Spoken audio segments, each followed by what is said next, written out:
दोस्तों आज के वीडियो में हम आपको रसूल पाक सल्लल्लाहु अलैहि वसल्लम के विलादत, उनके बचपन और उनके आखिरी अय्याम के बारे में बताएंगे। दोस्तों यूं तो हम गुनाहगार लोग हैं, लेकिन हमारी यही कोशिश होनी चाहिए कि रहमतुल आलमीन आकाए दो जहां हजरत मोहम्मद सल्लल्लाहु अलैहि वसल्लम के बारे में ज्यादा से ज्यादा जानने की कोशिश करें, ज्यादा से ज्यादा पढ़ें और दूसरों को भी बताएं। नबी करीम सल्लल्लाहु अलैहि वसल्लम पर जिस हद तक हो दुरूदो सलाम भेजें। दोस्तों नबी करीम सल्लल्लाहु अलैहि वसल्लम को अल्लाह ताला ने ऐसी सिफात से नवाजा जिसकी अज़ल से अबद तक कोई मिसाल नहीं मिलती। रसूल पाक सल्लल्लाहु अलैहि वसल्लम अपनी आला सिफात और खूबियों की बिना पर बचपन ही से अरब के बाकी बच्चों से जुदा दिखाई देते थे। आप सल्लल्लाहु अलैहि वसल्लम अपने बचपन में बाकी बच्चों की तरह खेल कूद में वक्त सर्फ नहीं करते थे, बल्कि छोटी उम्र से ही संजीदगी और मतानत आप सल्लल्लाहु अलैहि वसल्लम की आंखों से अयां थी। लिहाजा आप ज्यादा वक्त गौर फिक्र में बसर करते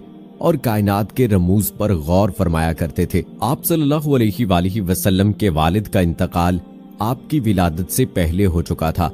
आप सल्लल्लाहु अलैहि वसल्लम यतीम थे, बाप के साय से महरूम थे।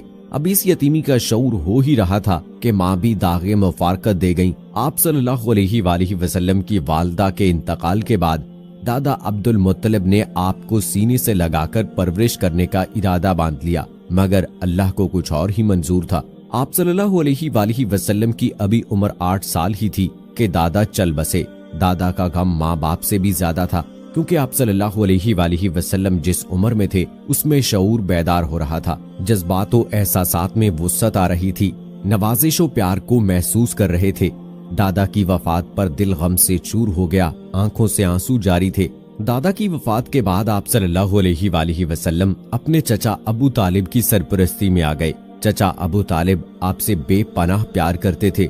एक दफा आप सल्लल्लाहु अलैहि वसल्लम अपने चचा अबू तालिब के साथ शाम के तजारती सफर पर रवाना हुए। उस वक्त आप सल्लल्लाहु अलैहि वसल्लम की उम्र मुबारक 12 साल थी। शाम की सरजमीन पर पहुंचकर वहां के एक मशहूर शहर बसरा में पड़ाव डाल दिया। बसरा में बहीरा नामी एक रागिब रहता था। उसके गिरजा घर के पास ही एक सायादार जगह थी। कुरैशी ताजर जब भी बसरा जाते वहीं उस दरख्त के नीचे ठहर जाते। ये काफिला भी उसी जगह ठहरा। कुछ ज्यादा देर नहीं हुई थी कि एक कासिद बहीरा का पैगाम लेकर आया कि ये आप लोगों को बहीरा ने खाने पर दावत दी है। बहीरा ने इससे पहले उन लोगों को कभी किसी किस्म की दावत नहीं दी थी, लिहाजा काफिले के लोग हैरान हो गए। हर हाल में दावत कबूल कर ली गई और कासिद की रहनुमाई में रवाना हो गए, मगर मोहम्मद सल्लल्लाहु अलैहि वसल्लम नहीं गए, क्योंकि आप उस वक्त बच्चे थे। बहीरा ने सबका इस्तकबाल किया और कहा कि आज आप सब मेरे मेहमान हैं, मैं चाहता हूँ कि तुम सब मेरे साथ खाना खाओ और कोई भी बाकी न रह जाए। अहले काफिला बोले कि हम सब आ गए हैं सिवाय एक बच्चे के, क्योंकि वो अभी छोटा है। तो बहीरा ने कहा कि बच्चा है तो क्या हुआ, उसे भी बुला लो। इस बात पर अहले काफिला हैरान हुए। फिर कासिद अबू तालिब के डेरे पर गया और मोहम्मद सल्लल्लाहु अलैहि वसल्लम को लेकर आया। बहीरा की नजरें रसूल सल्लल्लाहु अलैहि वसल्लम पर जमी रह गईं। वो टिकटिकी लगाए आप सल्लल्लाहु अलैहि वसल्लम को देखता ही रहा। खाना खाने के बाद लोग चहलकदमी करने लगे और बहीरा का गिरजा घर देखने लगे। बहीरा आप सल्लल्लाहु अलैहि वसल्लम के पास आया और बोला, बेटे तुम्हें लातो इज्जा की कसम जो कुछ पूछूं बता देना। आप सल्लल्लाहु अलैहि वसल्लम ने कहा कि लातो इज्जा की कसम ना दीजिए। बहीरा ने कहा, अच्छा खुदा की कसम जो पूछूं बता देना। आप सल्लल्लाहु अलैहि वसल्लम ने कहा, पूछिए क्या पूछना है। फिर उसने आपकी आदातो अतवार, मसरूफियात, रुझान, तबीयत और मिजाज के बारे में मुख्तलिफ सवालात किए। आप सल्लल्लाहु अलैहि वसल्लम सबका जवाब देते रहे। इतने में अबू तालिब आ गए तो बहीरा ने उनसे कहा कि बच्चा क्या लगता है तुम्हारा। अबू तालिब ने कहा कि बेटा। बहीरा बोला, ये कैसे हो सकता है, ये तुम्हारा बेटा नहीं, इस लड़के का बाप जिंदा हो मुमकिन नहीं है। राहिब की बात सुनकर चचा अबू तालिब दंग रह गए। अबू तालिब ने कहा कि हाँ ये मेरा भतीजा है। बहीरा ने कहा, और इसका बाप? अबू तालिब बोले, ये अभी पैदा नहीं हुआ था कि इसके बाप का इंतकाल हो गया। बहीरा ने कहा कि तुमने सच कहा, अपने भतीजे को घर ले जाओ और यहूदियों से बचा कर रखना। खुदा की कसम अगर उन्होंने इसे देख लिया और जिस हद तक मैंने पहचान लिया है, अगर वो पहचान गए तो इसकी जान के पीछे पड़ जाएंगे। तुम्हारा ये भतीजा एक अजीम इंसान बनेगा। फिर वो वापस हो गया और जेरे लब कहता जा रहा था कि मेरा अंदाजा बिल्कुल सही निकला। इसी तरह जब आप सल्लल्लाहु अलैहि वसल्लम अपनी रजाई माँ हजरत हलीमा के घर रहाइश पजीर थे, तो तब भी बीबी हलीमा ने आप सल्लल्लाहु अलैहि वसल्लम को इतना जान लिया था कि आप कोई आम बच्चे नहीं हैं, क्योंकि जब से आप सल्लल्लाहु अलैहि वसल्लम बीबी हलीमा के पास आए, बीबी हलीमा के घर में मौजज़ात की बरसात हो गई। रसूल पाक सल्लल्लाहु अलैहि वसल्लम तमाम बच्चों से मुख्तलिफ तबीयत के मालिक थे। आप में बाकी बच्चों की तरह शरारतें और शोखियां न थीं, बल्कि आप बचपन ही से इसरार कायनात पर गौर व फिक्र करते रहते। आप सल्लल्लाहु अलैहि वसल्लम की दानाई और दानिशवरी बचपन ही से आपकी आंखों से छलकती थी। अगर आप सल्लल्लाहु अलैहि वसल्लम के नाम को देखा जाए तो इन जैसा नाम पूरे अरब में किसी का न था।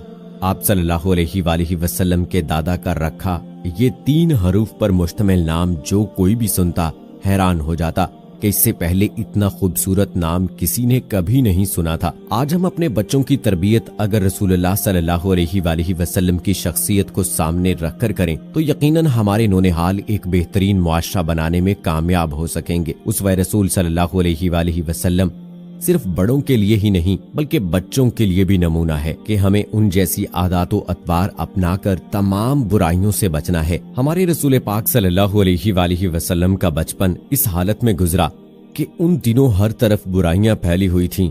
आप सल्लल्लाहु अलैहि वसल्लम बहुत शर्मीले और नेक थे, अक्सर खामोश रहते थे और हर किस्म की बुराइयों से नफरत करते थे। खेल तमाशों और मेलों ठेलों से आप सल्लल्लाहु अलैहि वसल्लम को कोई दिलचस्पी नहीं थी। बुत परस्ती को आप सल्लल्लाहु अलैहि वसल्लम बहुत बुरा समझते थे और आपस की लड़ाइयों से भी दूर रहते थे। एक बार कुरैश और एक दूसरे कबीले कैसे ऐलान के दरमियान लड़ाई छिड़ गई, उसे हर्बे फजार कहा जाता है। आप सल्लल्लाहु अलैहि वसल्लम को मजबूरन अपने चचाओं के साथ लड़ाई के मैदान में जाना पड़ा, लेकिन आप सल्लल्लाहु अलैहि वसल्लम लड़ाई में सिर्फ इस हद तक शरीक हुए कि जो तीर दुश्मन की तरफ से आते थे वो उठाकर अपने चचा को पकड़ा देते थे। आप सल्लल्लाहु अलैहि वसल्लम में शोखी और जिद नाम की कोई भी चीज नहीं थी। हजरत हलीमा रज़ियल्लाहु ताला अन्हा बयान करती हैं कि आप सल्लल्लाहु अलैहि वसल्लम का गहवारा यानी झूला फरिश्तों के हिलाने से हिलता था और आप बचपन में चांद की तरफ उंगली उठाकर इशारा फरमाते थे तो चांद आप सल्लल्लाहु अलैहि वसल्लम की उंगली के इशारों पर हरकत करता था। जब आपकी जुबान खुली तो सबसे अव्वल जो कलाम आपकी जुबान मुबारक से निकला वो ये था, अल्लाहु अकबर, अल्लाहु अकबर, अल्हम्दुलिल्लाहि रब्बुल आलमीन, सुबहान अल्लाह। बच्चों की आदत के मुताबिक कभी भी आप सल्लल्लाहु अलैहि वसल्लम ने कपड़ों में बोल बराज नहीं फरमाया, बल्कि हमेशा एक मुअय्यन वक्त पर रफ़ा हाजत फरमाते। दोस्तों, मक्का मुकरमा में मस्जिदुल हराम के बाबुस सलाम से 3 गज के फासले पर मोहल्ला साकुल लैल यानी रात का बाजार था। इससे मुत्तसिल गली में हजरत अब्दुल्लाह रज़ियल्लाहु ताला अन्हु बिन अब्दुल मुत्तलिब का घर था। यही रसूलुल्लाह सल्लल्लाहु अलैहि वसल्लम की जाए पैदाइश है। हुज़ूर अकरम सल्लल्लाहु अलैहि वसल्लम की हिजरत के बाद हजरत अकील रज़ियल्लाहु ताला अन्हु बिन अबी तालिब ने जो बनी हाशिम के बड़े थे उसे बेच दिया। फिर उनकी औलाद में से किसी ने हुज्जाज बिन यूसुफ के भाई मोहम्मद बिन यूसुफ सख्फी जो कि यमन का गवर्नर था उसको फरोख्त कर दिया। उसने अपने मकान बैज़ा का हिस्सा बना लिया।